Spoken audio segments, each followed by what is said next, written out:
Hey everybody, welcome to the Mana Leak. I'm John as always, and welcome to the end of the settlement. Is my prediction. Last week you might have heard me talk about the question of can survivors who are skipping the next hunt phase fight a battle in which they don't hunt?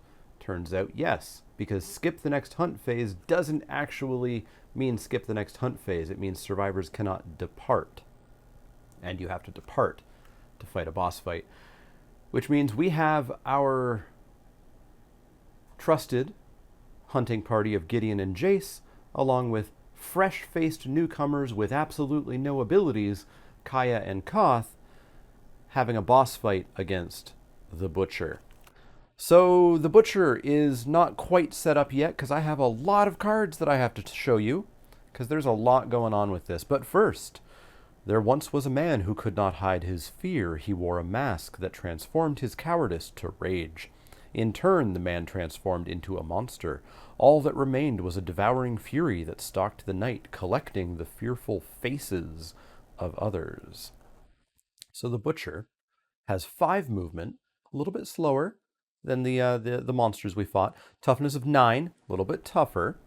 It is set up in this way. Our survivors won't actually be over here. They're going to be down where the book is right now, but I haven't been able to do that.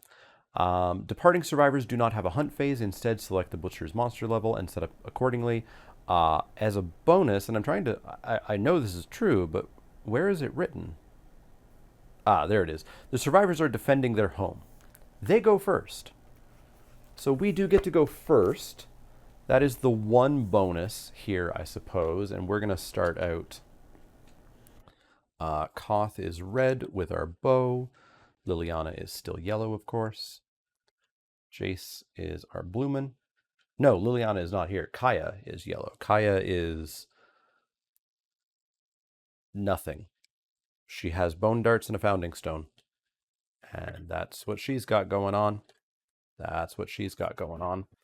Okay, so let's go over some very important cards here. First, the terrain. There are 3 stone columns set up around the board. One here, one there, and one way back in the corner underneath this card right now. They are an obstacle and impassable, which means that they block line of sight and we can't move through them. They are destructible. When a survivor collides with them, stop the movement and archive the terrain. They suffer a damage to a random hit location. And if a monster passes over one, they blow it up. They destroy it. We also have way back at the back a collapsed pillar. We've already seen one of those. They are an obstacle and impassable, and you can spend an action to hop from one side to the other should you so desire. But it is at the back of the arena. We're not really going to be dealing with it. There's more going on with the Butcher. Remember, the Antelope had a trait. Its trait was that it did a damage if it stepped on you. That's not that bad.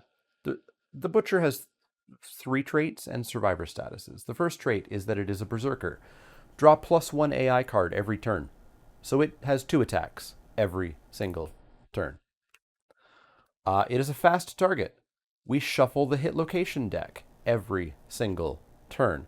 So we're just going to be hitting the same places over and over again. The trap card is going to be constantly shuffling around. If we had a way of modifying the AI deck, which we don't, we have never gotten the cat's eye yet, it wouldn't matter because we wouldn't be able to do that. We would have to do that as the first step of each turn. And in addition to being a berserker and a fast target, he really likes his faces. Dreaded trophies. When a survivor dies, not if, when. Place their miniature on this card. The monster gains the following bonuses for each miniature on dreaded trophies. The first person who dies gives the Butcher all attacks have after damage bleed 1. The second time somebody dies, the Butcher then gains +1 movement and +1 speed. The third time someone dies, the Butcher gains +2 damage tokens. That's not all, there's more. Every single one of us has infectious lunacy. When you suffer brain damage, gain lunacy tokens equal to the damage suffered. When you have 3+ lunacy tokens, remove them all and suffer the frenzied brain trauma. Remember, the frenzied brain trauma is that sort of good-bad trauma where we stop being able to use our survival, which means no dodging, no dashing, but we do get speed bonuses and strength bonuses. Good and bad stuff happens, and that's going to happen as we get brain damage for each character. So let's put these on each of those sheets. Let's make sure that we remember them to put the tokens on them, if we can remember that. Let me find these tokens. I think, oddly, the game doesn't even give you remotely enough of these lunacy tokens to go around, which is kind of odd. Yeah, we have 1, 2, 3, 4, 5, 6, 7, 8. We have 8 lunacy tokens, and we have 4 people. Actually, I guess it's exactly enough. We have 4 people who each can have 2 without having to remove them. So yeah, I guess that makes sense. We have exactly enough tokens. Okay, so we have set up. There is no hunt for this step. Let me make my tablet a bit brighter here, please. So, just as a refresh, Kaya has 2 evasion, 1 strength, no abilities. Koth has 2 strength, 1 evasion, no abilities. Jace has the Rawhide set, 2 evasion, 1 strength. He bleeds out a little bit less fast. That's about it. Gideon, 2 evasion, 2 strength. That's about it. So, we're going to begin. Should Koth have been closer? 1, 2, 3, 4, 6. No, Koth can't be in range and still shoot his bow, unfortunately. The Butcher, 1, 2, 3, 4, 5. The Butcher is actually not necessarily going to get up to us that quickly. I wonder what we are supposed to do. I guess we could use Clawhead Arrow, right? Clawhead Arrow doesn't have a range on it. Do you have to use the range of the bow? I've never really looked into this that much. Let's do a brief lookup on what ammo, how exactly ammo works. Do we have to deal with the cumbersomeness of the bow? Is it just a modified bow attack? Ammunition, a gear keyword. The gear is ammunition for another weapon. Ammo has the range of a bow in your gear grid. Okay, but it doesn't say anything about it being cumbersome. So that means that Elspeth could actually go not Elspeth, Koth could go 1, 2, 3. That's not getting us any closer. What if Elspeth starts here? She goes 1, 2, 3. So she's now in range for the clawhead arrow. So let's get him. It's really tricky because it is a female survivor here because I don't have other survivors kicking around just yet. So Koth is going to hit on a 6. We get a 9. We hit the Butcher. Where do we hit the Butcher? We hit the Butcher in the Furious Vambrances. Because the Clawhead Arrow has that bonus, if you hit the monster, not wound it, it gets -1 evasion. The Butcher is now easier for us to hit for the rest of this fight. That is a good first step. As well, I apologize, I did build this Butcher off camera, so there won't be a Butcher build video. So we hit the Furious Vambrances. Do we wound it? The Butcher is 9 toughness, 9 -6, 3, 2 strength, 2. We're going to wound as long as we don't hit a 1. Oh boy! The end of the settlement. The end of the settlement, folks. The Butcher lashes out at the attacker's face, striking with the back of his hand. Perform the basic action. Target the attacker. This attack gains before damage Headhunter. It's always going to hit the head location. So the Butcher is going to do his basic action, which is speed of 2, accuracy of 4+, damage of 1 to the head, and bleed. So he's going to go 1, 2, 3, 4, 5. He's within range. Speed of 2, accuracy of 4, accuracy of 5, 8 and a 6. That is 2 damage each to the head, and 2 bleeding tokens. So I need my tokens here. So he's got a skull helm, so he's going to go down to 1 armor at the head and is going to gain 2 bleeding tokens. You see why we gave him bandages, eh? All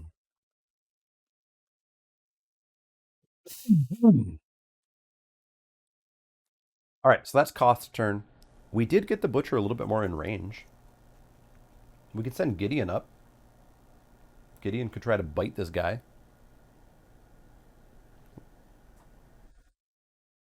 You know what I did? I gave Gideon the sword. I didn't mean to give Gideon the sword. Kaya should have the sword. Okay, so Gideon's going to go 1, 2, 3, 4 and try to bite the Butcher from the side. This is going to be a speed of 2, accuracy of 8. We get a 7 and a 1. He fails. Jace can't do much. Let's have him go 1, 2, 3, 4, 5. And Kaya 1, 2, 3, 4, 5. Okay, not a great start, and the Butcher is now going to butcher, as it were. First AI card of the Butcher's turn is Kick. Closest threat facing. Why, that would be Koth. Speed of 2, accuracy of 4, 5, 5 and a 7. That's a hit and a hit, dealing 1 damage each to the body and the waist. So light body damage, down to 0 waist armor. And after the target suffers knockback 5 and gains the priority target. 1, 2, 3. Gains priority target. So Koth will be the target of the next attack. The Butcher pursues the target, perform basic action, and then we still have an AI card coming. So Koth is actually going to need to dash here because we have a flow opportunity. So Koth is going to go 1, 2, 3, 4, 5. Try to get out of the way of the Butcher here a little bit. So now the Butcher is going to pursue the target, performing the basic action, which is 1, 2, 3, 4, 5. Can't quite get there. Basic action doesn't occur.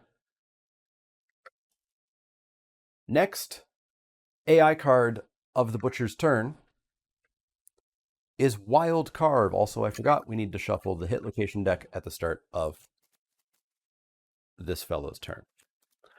Closest threat facing in range. Surprise, it's the priority target.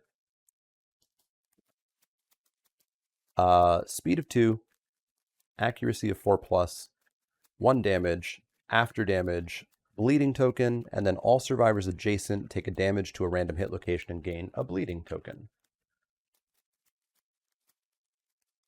So I'll tell you what Koth is going to do.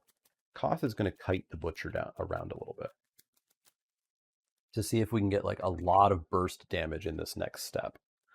So 1, 2, 3, 4, 5. So Koth is going to spend... Oh no, Koth has already dashed. Koth can't dash. Never mind. You can only use your survivals once per round. Okay, so speed of 2, accuracy of 4 plus 1 is 5. 1 miss, 1 hit. So Koth will dodge that hit so as to not take a bleeding and a damage. No, he can take bleeding. He's got bandages. Well, let's see where it's going to hit. We do get to see that first. So this is going to be 1 damage to the body. That will knock him down. He's going to dodge this hit. And then after, survivors adjacent to the monster suffer 1 damage to a random hit location. He arms, that is light damage, and get a bleeding token. Okay. All right. All right.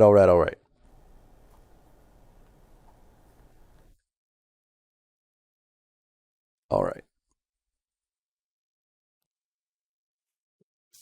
This fight is rough. This fight is very rough. Koth might need to remove 2 bleeding tokens with his bandages.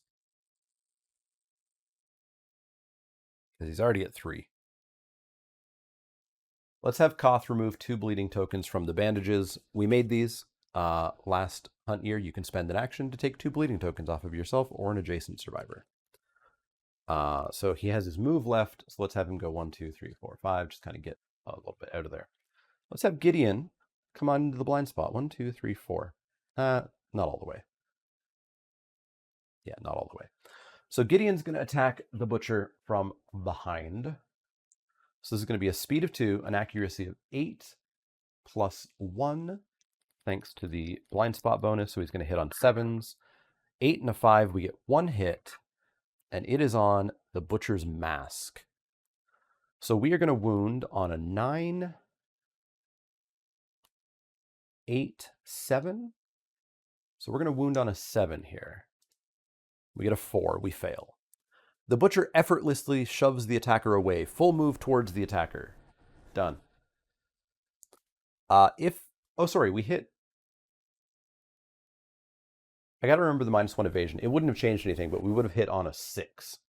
If the Butcher ends its movement adjacent to the attacker, they suffer knockback 5. 1, 2, 3, 4, 5. Good try, Gideon. I guess it's Lilian or Kaya's turn. Fresh-faced Kaya, going to try to stab the Butcher here. Accuracy of 6, 5. We get a 8 and a 5, so that's 2 hits. On the cleaver, which is impervious, so we can't actually wound it. The attacker's heart is frozen with dread. They gain +1 insanity. So Kaya gets an insanity, which is good because she's fresh-faced and had no brain armor. The other wound, potentially, is the Furious Scrag, which actually has kind of a cool death blow where if we killed the Butcher with this specific card, we would get a bunch of bonuses. So Kaya is going to hit on a 9, 8, 7, 6. Kaya hits on a 6. We get a 5. We fail. Okay. So Koth has gone. Gideon has gone. Kaya has gone. Jace can't do much. I guess Jace could reveal the top 2 AI cards and put them back in the deck in any order, thanks to the Rawhide headband. He's not attacking, so why not? Let's look at the top 2 AI cards. We have Hugh and Hack. Actually, this doesn't even matter, because they go back on the deck in any order. And he draws 2. So no, that does nothing. That does stone, nothing. So instead, I guess Jace is just going to go like 1, 2, 3, 4, 5 and get a little bit more in range. And that's our turn. We have yet to wound the Butcher. We reshuffle the hit location deck. The Butcher is going to take 2 more attacks.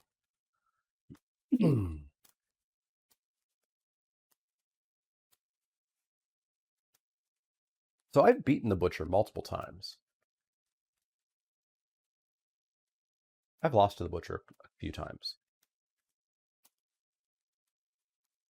Having to face the Butcher with 2 fresh-faced, absolutely unprepared people feels real bad. Real bad. So let's see what happens here. So the Butcher's first attack was what? Hack or Hugh or something? Hugh, closest threat facing. Doesn't say in range. 1, 2, 3, 4, 5. That is still just Gideon. Speed of 1, accuracy of 3, damage of 3, bleeding and knocked down. But it is just 1 hit. We can dodge it, so that'll be fine. So 1, 2, 3, 4, 5. He comes on in. Speed of 1, accuracy of 3, 4, 5. He hits, so he's going to try to do 3 damage to the arms, a bleeding, and knocking him down. Gideon dodges. Spends a survival, rolls the 1d10, does not get a 6 or higher, does not get the survival back, but we dodged Hugh. After Hugh comes Hack, closest threat and facing. Hey, look, it's Gideon. Speed of 2, accuracy of 4, 1 damage, bleed 1 afterwards. So Gideon can't run away that well, because Gideon has a speed of 5, the Butcher has a speed of 5, they would still meet up. The one thing Gideon could do is bring the Butcher back towards people. So Gideon will spend a survival to dash, roll the die, gets the survival back. And Gideon's going to go 1, 2, 3, 4, 5 to bring the Butcher back in range. The Butcher is then going to head on up. This is actually Gideon's monster controller turn, so he gets an insanity for being targeted twice, actually. Speed of 2, accuracy of 4, 5, 6, 3 and an 8, so the butcher hits once, dealing 1 damage and 1 bleeding to the legs. Gideon loses 1 armor, gains 1 bleeding. That's not the worst. Not the worst. Okay, let's damage the butcher. Gideon, 1, 2, 3, 4, 5. Get him behind. Bite this guy. Speed of 2. Accuracy of 8. 7 for the blind spot. 6 for the -1 evasion token. That is 2 hits. We hit him in the Furious Gut and the Furious Bellow. Let's go with the Furious Gut, shall we? So we are going to wound on a 9, 8, 7. Wound on a 7. We roll a 6. Good God. Perform basic action targeting the attacker. Butcher turns around. Basic action is speed of 2, accuracy of 4, 5, 6, thanks to the evasion. 1 hit, dealing 1 damage to the body and a bleeding token. So now Gideon will do his second wound attempt on the Furious Bellow, which is not actually a location, I suppose. What did I say? Wounding on a 9, 8, 7? Wounding on a 7. We roll a 2. We fail. The butcher unleashes a deep guttural roar. Unless the attacker is deaf, he is not, or has 3+ courage. He has no courage. They suffer brain damage equal to the monster's level and are knocked down. So 1 brain damage, meaning the first infectious lunacy token on Gideon. So infectious lunacy on to Gideon.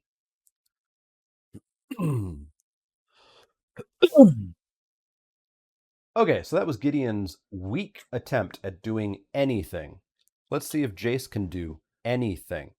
Jace moves in behind. Jace attacks with... doesn't have a sword. We should have given that sword to Jace, not Kaya. We've moved the sword around a few times because I am somewhat rushing to get this video done in time.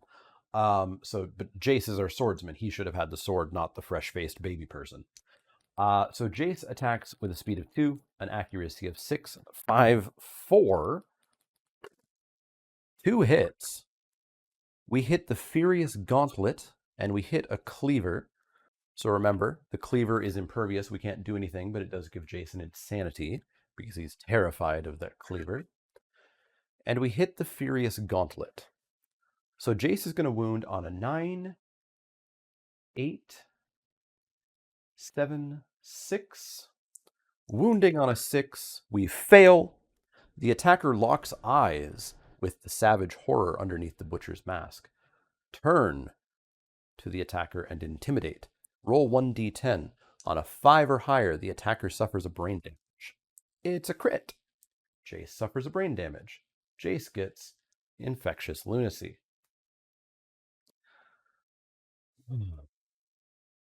Boy, oh boy, oh boy, oh boy.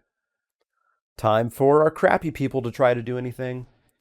Kaya, 1, 2, 3, 4, 5. Get him behind and stab him with your founding stone. Speed of 2, accuracy of 6. We fail. Good job. Good job, Kaya. 1, 2, 3, 4, 5, 6. Koth is not in range to shoot. Koth can't do much of anything. Koth is going to spend a survival to dash to at least get into range. Dash gives us a movement, so we have 2 movement points. So we have spent 1 movement point. We will spend the movement point and action point to shoot the bow.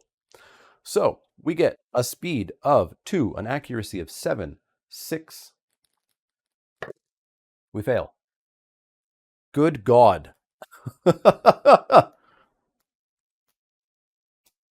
Kingdom Death Monster, folks. Kingdom Death Monster. Let's shuffle up the hit location deck. Man, if Gideon and Jace die, it's all on Elspeth and Liliana to carry this settlement. Actually, what males do we have left? We have Sarkhan. We have Sarkhan. But this could be settlement ending fight. We'll see the settlement through. We're never going to give up this settlement. We're not going to be like, well, it doesn't look like we can go much further. We're going to go until the last bitter end to get that sweet, sweet game over. But let's see what we get. The Butcher's first attack is Butcher's Roar, all non-death survivors. Roll 1d10 for each target. On a result of 4 or higher, the target suffers brain damage per monster level and is knocked down. Up first is Koth. Koth is knocked down, takes a brain damage, which gives him light brain damage, gets infectious lunacy. Up next is Kaya. Kaya is knocked down, suffers a brain damage, which takes her down to 0 insanity, gets infectious lunacy.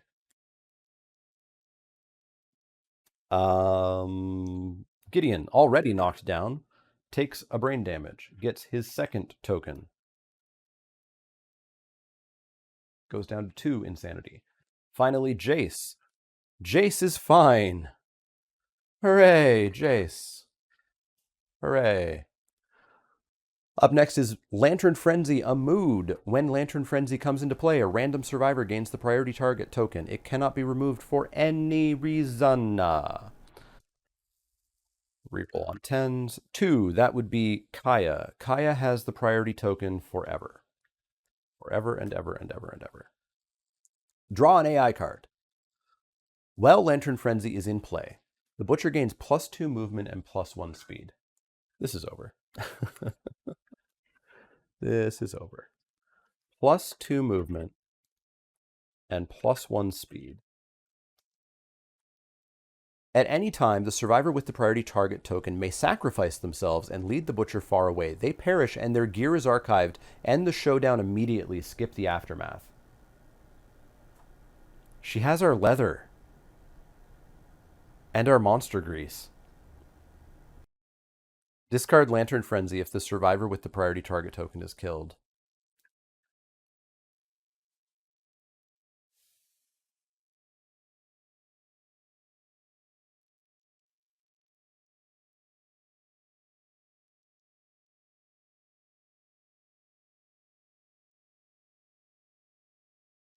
So we lose our leather armor, we lose our bone darts, we lose our monster grease, we lose a founding stone and a skull helm. But then we can just like hunt some white lions for a couple of years, get some hides, rebuild our leather, have some babies.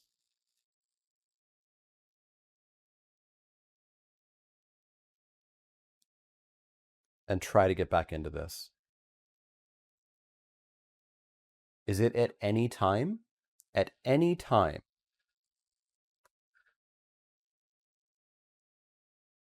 Oh, and we have to draw another AI card.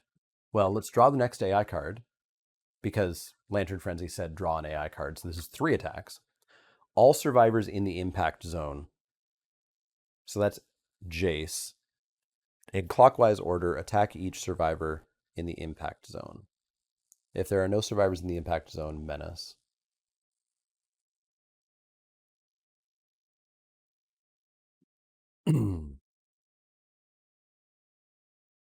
And what is menace? Turn the Butcher to face the closest survivor. The survivor suffers 1 brain damage per monster level. So I guess Jace could dodge this, and we could see if Jace could, like... I kind of want to get... We could try to at least get Jace a weapon proficiency with the Bone Blade, right? Although we skip Aftermath, so even that doesn't matter. I want to hurt this Butcher. We are probably going to sacrifice Kaya. We didn't like her anyways. But I want to get a wound here. So Jace is going to get hit speed of 1, or sorry, speed of 2 because of the token. Accuracy of 4, 5, 6. 1 hit, dealing 2 damage to the body and knockback, and Jace will dodge that. Roll 1d10, gets the survival back. It is our turn. Now, Gideon was already knocked down. He gets to stand up.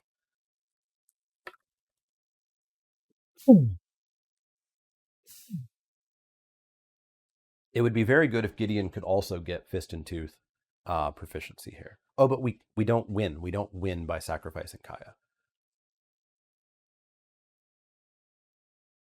I want to hurt the Butcher. Gideon is going to attack the Butcher from behind. Speed of 2, accuracy of 8, 7. We are going to wound on 7s. We get 1 wound, and it is the Furious Shoulder, which has a reflex in the zone of death, so that's bad. 9, 8, 7. We're going to wound on a 7. We fail to wound. All survivors in the zone of death suffer bash and knockback 5. 1, 2, 3, 4, 5, and gets knocked down. 1, 2, 1, 2, 3, 4, 5, and it's knocked down. Jace, before this happened, will spend a survival to dash. Roll, does not get the survival back. He's going to go 1, 2, 3, 4, 5, so he's not in the zone of death and doesn't get knocked down. Jace is going to attempt to wound this thing before Kaya gets up and saves us all. Speed of 2, accuracy of 6, 5. Accuracy of 5. We fail.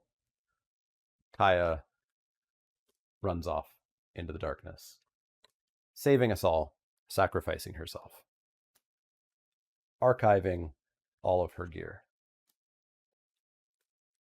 Holy moly! We survived. We survived, so there's that.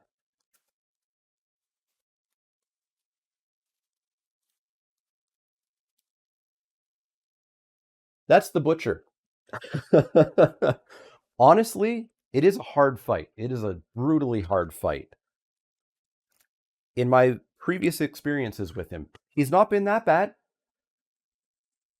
He's not been that bad that fast with us never getting a single wound.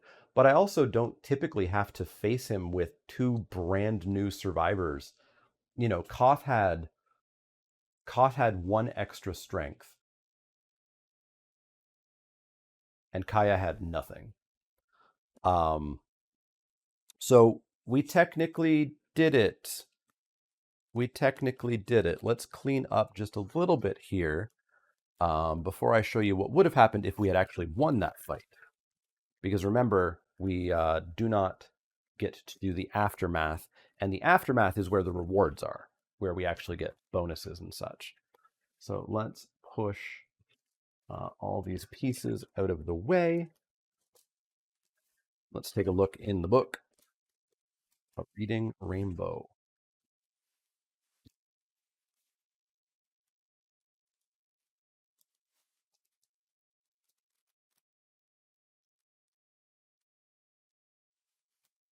So we don't suffer aftermath, which is where we would have gotten the hunt XP too. So we don't get hunt XP, we don't get weapon proficiency, we don't get the rewards, which is a variety of things from nothing to broken lanterns to the butcher's cleaver or a mask. If we were defeated, then all the resources get destroyed. We only had, I think, 1 resource in our storage. But we don't get any resources, we don't get anything. Kaya, we salute you. You did the best that you could. You are dead. I guess we get a Graves bonus. And it's 2 endeavors, actually, because that happened. Does it say she dies? They perish. So yeah, so we get 2 endeavor tokens for her dying. And then we are going to bring everybody home. So I'll see you for the settlement phase. I think it'll be a relatively quick one because we don't have any resources or anything. And then we will get ready for the next year. Okay, so we are back. Our survivors have returned, which gives us some endeavors. So we get an endeavor for Gideon. We get 2 endeavors for Jace.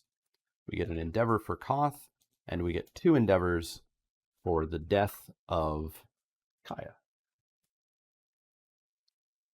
We have to do the story event. There is a story event for Lantern Year 5, and that would be Hands of Heat.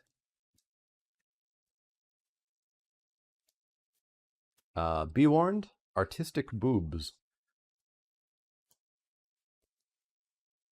Hands of Heat, the mystery of the lantern's glow. If the settlement already innovated lantern oven, we have not.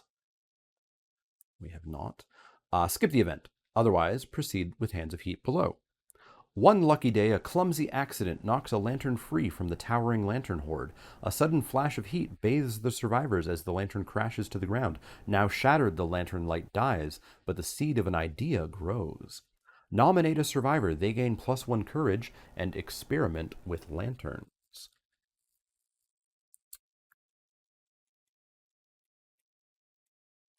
Well, Sirkin has nothing going on. He is absolutely fresh-faced. Well, no, Chandra is never going out. And Chandra should experiment with fire, right? So Chandra is going to gain +1 courage for experimenting with fire. And then we are going to experiment with lanterns, rolling 1d10. Oops. Add some stuff on the green screen. Never mind that. Crit! That's got to be good. We only had to roll a 7. That's as high as we can go.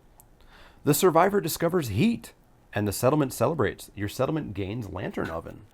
Cool. We just get it. So we gain lantern oven. Let's take a look at what lantern oven is.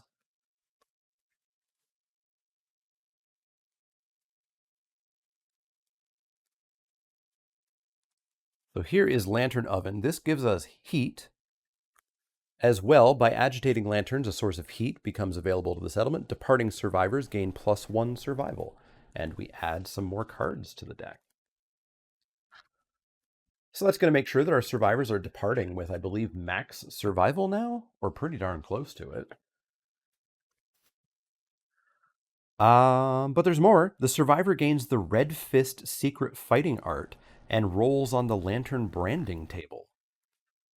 So Chandra, who I don't really want to send out hunting due to the -1 speed, has a secret fighting art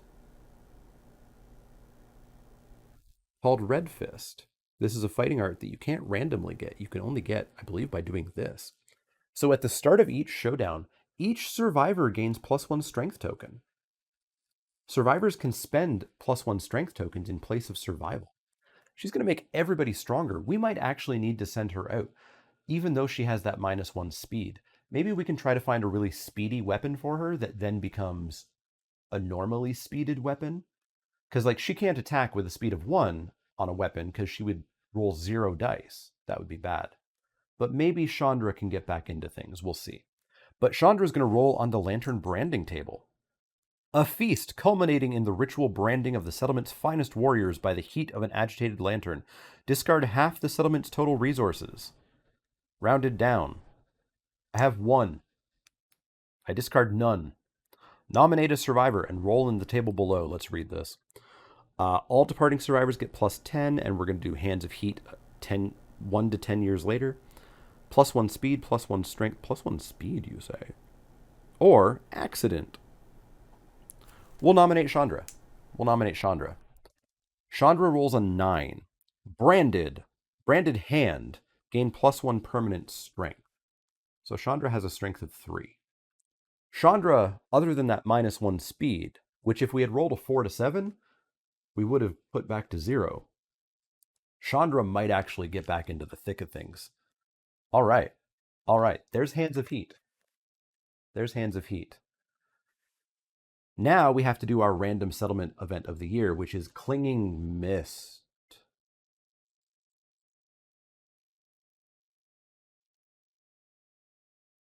Some people familiar with Kingdom Death Monster will understand what this means.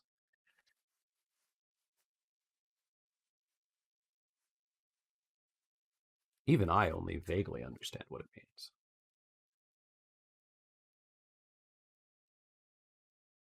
Does this not mean what I think it was? I thought it was clinging mists.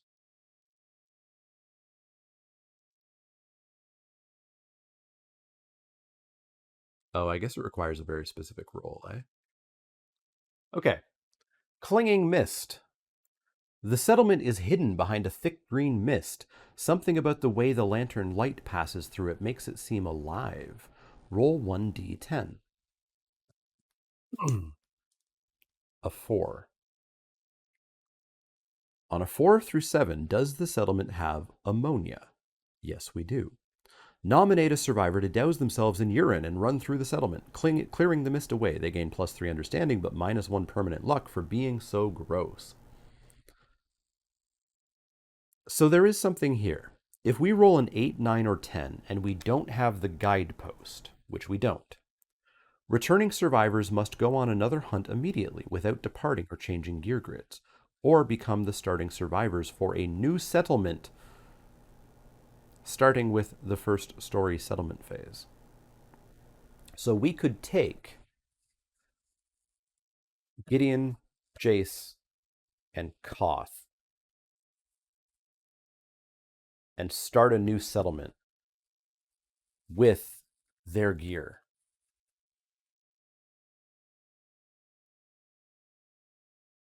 That's actually not that enticing. It's nice that we have the bow and the arrow. And I mean, we do have 2 full rawhide sets. But here's the thing, we would have to spend a reroll to try to do it. And we might roll a 1, 2, or a 3, which makes all the returning survivors unable to go out on the next hunt, which would be exceptionally bad. So we will not be clinging mists resetting the campaign, unfortunately. But that is a really fun thing where if you do hit that 8, 9, or 10 and you don't have the guidepost, you can actually restart your campaign with the gear that you had on that hunt. It's a pretty big bonus. So we nominate somebody to douse themselves in urine and get -1 luck, but +3 understanding. It might be Jace.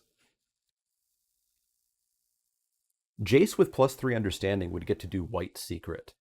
And I think I've only done that once, so I don't even know what it does. So Jace is going to douse himself in urine. He's going to get -1 luck. I don't even know what -1 luck means. That would mean that I can't crit? I think that means that he can't crit. So he would crit on an 11, and you can't roll an 11 because there are only 10 sides on the die. That, I think, is what would happen. So Jace is going to get +3 understanding, which means we're going to have to do the White Secret event. But he does get permanent -1 luck. So I believe Jace will never crit. And that's the event. So now we need to go do Jace's White Secret because Jace has hit max understanding. Jace cannot gain any further understanding.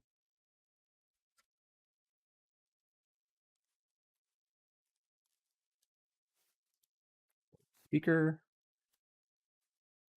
White Secret. A dream buried in memory suddenly surfaces. You feel her hot breath bathing your ear, hissing whispers. She had come to you bearing the secrets of the world, and you had merely forgotten. Until now. Your brain swells and you scream out in pain, suffer the lunacy brain trauma, and remember the story. What's lunacy? Gain a random disorder and 1d5 insanity. So Jace gains 3 insanity and a random disorder. So Jace is now afflicted with binge eating.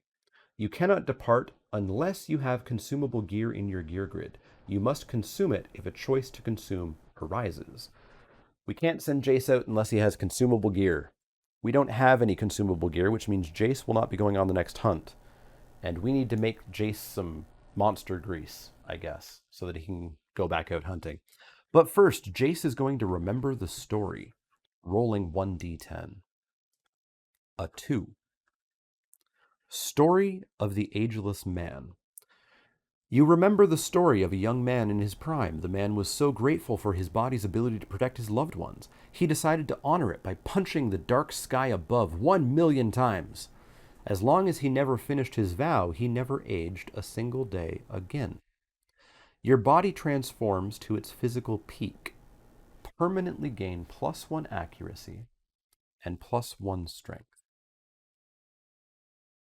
Gain the following ability. Ageless. You may hunt if you are retired. When you gain hunt XP, you may decide not to gain it. Survivors age unnaturally. Saviors age unnaturally and cannot use Ageless. So Jace will never retire. Jace will have to die to be done. When you hit max hunt XP, you retire, I believe. Usually, always. I'm not quite sure. I don't usually get there. So yeah, Jace can't go out unless we get him something that he can eat. But Jace also will never age and has gotten a lot of good bonuses. Cool. Good job, Jace. Good job. All right, settlement phase time. Settlement phase time. We've got a bunch of Endeavor tokens. We have nothing we can build because we have no resources other than a single piece of iron. We can't innovate. We can't do much of anything. We can face paint and do augury, I believe, is about all we can do. So let's start off with face painting. Can I just look at face painting? Yes, I can. So we roll a 1d10. We spend an Endeavor to do this. 1d10, and if we hit a 4 or higher, all of our intimacy rolls get +1. We hit a 6. All of our intimacy rolls have +1.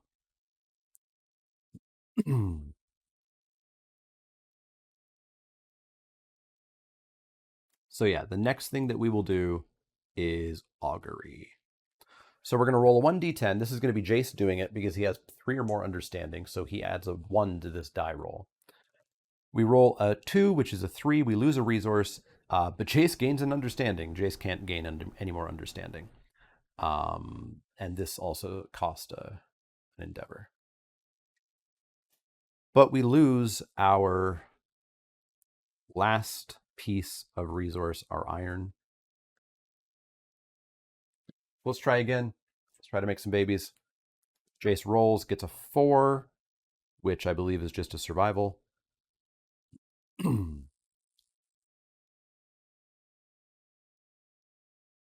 It is just a survival, so Jace gains 1 survival. It would be a lot easier if I just had this card out. I don't know where I put those cards, however. Here? These are the extra cards. They are underneath, so there's the augury. All right, so Jace gains a survival, goes up to 4. We're going to try again. Come on, Jace. Help somebody make a baby. 7 + 1 is 8. We get to make a baby. Let's hope that this baby is our savior and will turn this settlement around. Let's hope we don't just lose people. Otherwise, we suffer game over. All right, intimacy, 2 rolls. We are going to nominate Sarkin, who is fresh-faced. Oh, all of our females are like really important. Let's go, even though Chandra got some really cool stuff, let's go Sarkin and Chandra. Ignore the family tree involved here. We get an 8 and a 6. It all just works out. They have a baby. So we get a new baby. This will be a female. Let's have this be Kiora. So Kiora's father is Sarkin. Kiora's mother is Chandra. She gets the bonuses of being a new survivor. Hooray! We have a new survivor. Let's have Jace do some more augury. 9, we get another intimacy. Let's have Sarkin and Chandra go at it again. Actually, no, let's have Sarkin ignore the family tree. Let's have Sarkin and Kiora have some intimacy. 9 and a 6, that's a new baby. New baby. Let's have this be, we've got four males, four females. Let's have this be another female. Let's have this be Thalia. Thalia's father is Sarkin. Thalia's mother is Kiora. Create new baby. We've got 9 survivors. Let's do it again. We're having some good luck. Jace, matchmaker, matchmaker. Yeah, intimacy. Let's have.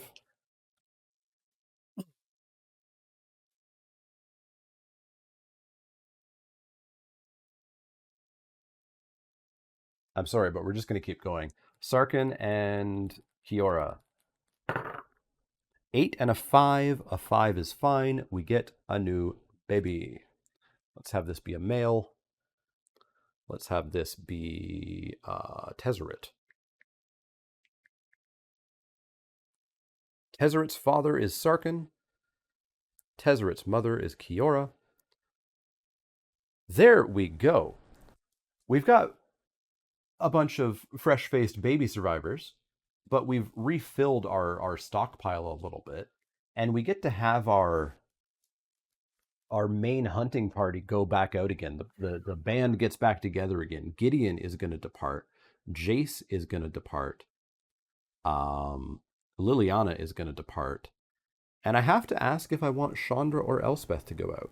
Chandra's got that red fist, which is really cool.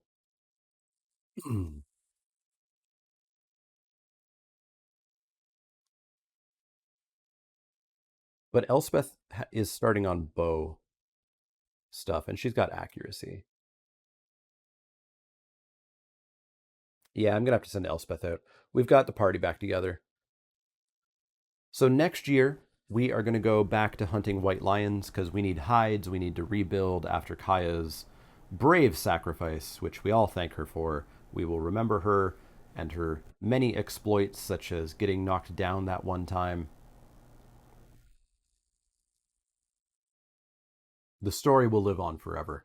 So yeah, we're gonna head on out for White Lion next year. It'll be Lantern Year. Wow, we're getting deep.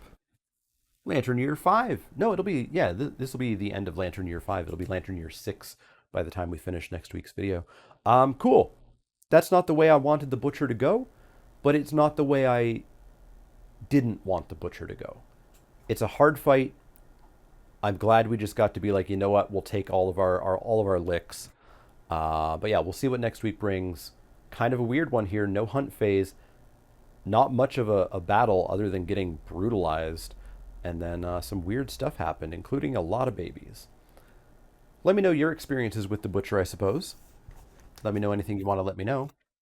And I will see you all next week.